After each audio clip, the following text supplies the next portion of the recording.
Bhavani Nagar sir మాది. భవానీ నగర్ వెళ్ళి నా బిడ్డ సెలవులకు వచ్చింది సార్.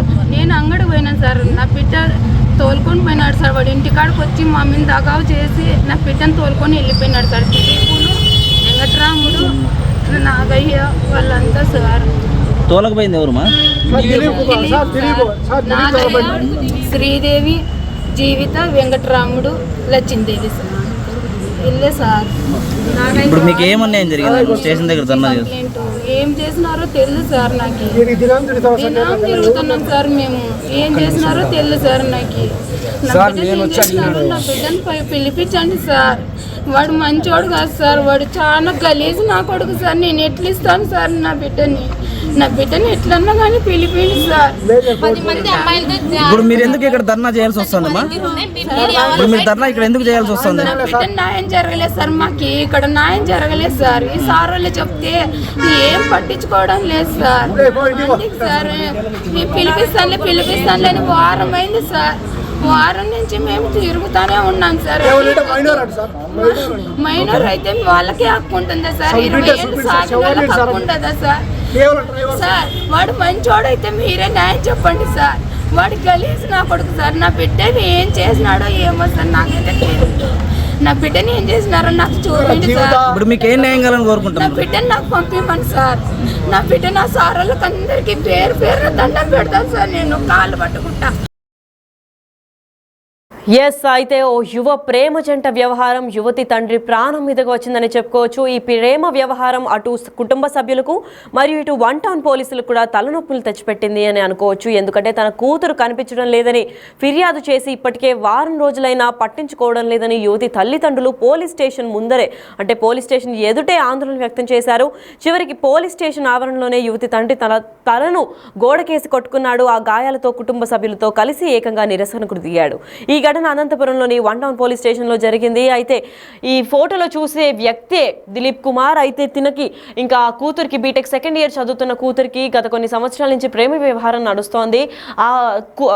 దిలీప్ అనే వ్యక్తి కూడా చాలా దరిద్రుడు, చాలా నీచుడు, చాలా అమ్మాయిలతో తిరిగి ఇలానే మోసం చేశాడు, మభ్యపెట్టాడు. అలాంటి ఒక వ్యక్తికి నా కూతుర్ని ఎలా ఇస్తాను అని చెప్పి కూడా తల్లిదండ్రులు ఆవేదన వ్యక్తం చేస్తున్నారు. అయితే బయట షాప్కి వెళ్ళినప్పుడు ఎవరు లేని సమయంలో దిలీప్, జీవిత, వెంకటరాముడు మరియు లక్ష్మీదేవి అని చెప్పి 5 ఫ్రెండ్స్తో కలిసి వెళ్ళిన అమ్మాయి మళ్ళీ తిరిగి రాలేదు.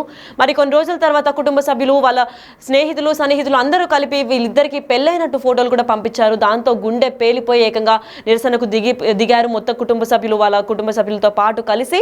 అయితే మనం ఈ వ్యక్తి ఫొటోస్ కూడా మనం చూస్తున్నట్లయితే చాలా అమ్మాయిలతో కూడా వ్యవహారం ఉన్నట్లు తెలుస్తోంది. ఒక అమ్మాయి తర్వాత ఒక అమ్మాయిని మారుస్తూ వీళ్ళని అందరినీ ట్రాప్ చేస్తున్నట్టు కూడా తెలుపుతోంది.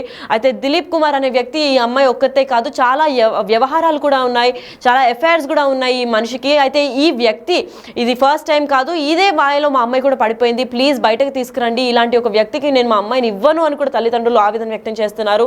ఆ ఫోటో చూసినట్లయితే ఒక చూపుకే పడిపోయా, ఒక నవ్వుకే పడిపోయా, ఒక మాటకే పడిపోయా అని చెప్పి నిబ్బా స్టేటస్ పోస్టులు కూడా పెట్టి అమ్మాయిలు ఇలాగే పడేసినట్టు కనిపిస్తోంది. అయితే ఇలాంటి అంటే చదువు రాని ఒక వేస్ట్ ఫెలోకి కూడా మేము అమ్మాయిని ఎలా ఇస్తాము అని కూడా తల్లిదండ్రులు ఆరోపిస్తున్నారు. అయితే ఇది ఒకటే, ఈయన కరెక్ట్ మనిషి అయితే నేను ఇప్పుడే పెళ్లి చేస్తాను సార్, కాకపోతే మీరే వెరిఫై చేయండి ఎంతమంది అమ్మాయిలతో తిరిగి ఎంతమంది అమ్మాయిల జీవితాన్ని నాశనం చేశారు అని కూడా తల్లి చెప్పుకుంటూ వచ్చారు. మరి దీని గురించి, ఈ ఘటన గురించి అసలు సీఐ ఏం మాట్లాడారని ఒకసారి విందాం.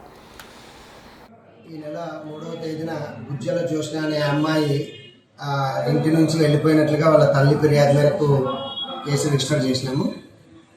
మేము మెరిట్స్ ప్రకారం మాకున్న సమాచారము మరియు టెక్నికల్ ఎవిడెన్స్ తోటిగా అమ్మాయిని ఎక్కడుంది ట్రేస్ అవుట్ చేయడానికి ప్రయత్నం చేస్తున్నాము. అందులో భాగంగా ఒక టీం కూడా వేరే చోట తిరుగుతుంది. వీలైనంత త్వరలో అమ్మాయిని ఈ నెల 3వ తేదీన గుజ్జల జ్యోత్స్న అనే అమ్మాయి ఇంటి నుంచి వెళ్ళిపోయినట్లుగా వాళ్ళ తల్లి ఫిర్యాదు మేరకు కేసు రిజిస్టర్ చేసినాము. మేము మెరిట్స్ ప్రకారం మాకున్న సమాచారము మరియు టెక్నికల్ ఎవిడెన్స్ తోటిగా అమ్మాయిని ఎక్కడుంది ట్రేస్ అవుట్ చేయడానికి ప్రయత్నం చేస్తున్నాము. అందులో భాగంగా ఒక టీం కూడా వేరే చోట తిరుగుతుంది. వీలైనంత త్వరలో అమ్మాయిని అయితే సిఐ మాటల్లో కూడా ఉజ్వల జ్యోత్స్న అనే అమ్మాయి ఇంటి నుంచి పారిపోయింది అని చెప్పి కంప్లైంట్ ఫిర్యాదు చేశాము. ఇప్పటికైతే మేము మా శతవిధాలా ప్రయత్నించి అమ్మాయిని పట్టుకునే ప్రయత్నం చేస్తున్నాము. అయితే ఈ ఘటన అనంతపురం 1 టౌన్ పిఎస్లో మొత్తం కుటుంబ సభ్యులు కలిసి నిరసనకు దిగడం జరిగింది. తమ కూతురు కనిపించడం లేదని గత వారం రోజుల కిందట పోలీస్ స్టేషన్కి ఫిర్యాదు చేసినా పోలీసులు ఏమాత్రం పట్టించుకోలేదని ఆవేదన వ్యక్తం చేశారు. తలను ఏకంగా గోడకేసి కొట్టుకున్నాడు పోలీస్ స్టేషన్ ముందరే ఆ అమ్మాయి తండ్రి. అయితే ప్రేమించిన అబ్బాయిని పెళ్లి చేసుకుంటాను అని చెప్పి ఇంట్లో నుంచి వెళ్ళిపోయిన కూతురు, ఆ అబ్బాయి కూడా అంత మంచివాడు కాదు, చాలా అమ్మాయిలు ఇలాగే మభ్యపెట్టి మోసం చేశాడు, మా కూతుర్ని ఎలాగైనా తిరిగి తీసుకురండి అని చెప్పి పోలీసులు కూడా కోరుకుంటున్నారు, వేడుకుంటున్నారు వాళ్ళిద్దరు తల్లిదండ్రులు. అయితే తమ కూతురిని తీసుకొచ్చి తనకు అప్పగించాలని కూడా డిమాండ్ చేస్తున్నారు. పోలీస్ స్టేషన్లోనే ఇద్దరు తల్లిదండ్రులు ఆందోళన వ్యక్తం చేసి అబ్బాయి చాలా మందిని ఇలాగే మోసం చేశాడని కూడా ఆవేదన వ్యక్తం చేస్తున్నాడు. మరి ఈ అబ్బాయి బారికి ఎంతమంది అమ్మాయిలు మోసపోయారు, ఎంతమంది ఈ అబ్బాయి వలలో చిక్కుకున్నారు, అసలు ఈ అమ్మాయి నిజంగా ప్రేమించి పెళ్లి చేసుకున్నారా లేదంటే తనని కిడ్నాప్ చేశారా లేదా ఈ అబ్బాయి లిస్టులో ఈ అమ్మాయి కూడా ఇంకొక వ్యక్తి అనే విషయం అయితే పోలీసులు ఇంకా తీవ్ర స్థాయిలో దర్యాప్తు చేపడుతున్నారు. మరి ఈ డీటెయిల్స్ ఇంకా బయటకు రావాల్సింది ఉంది.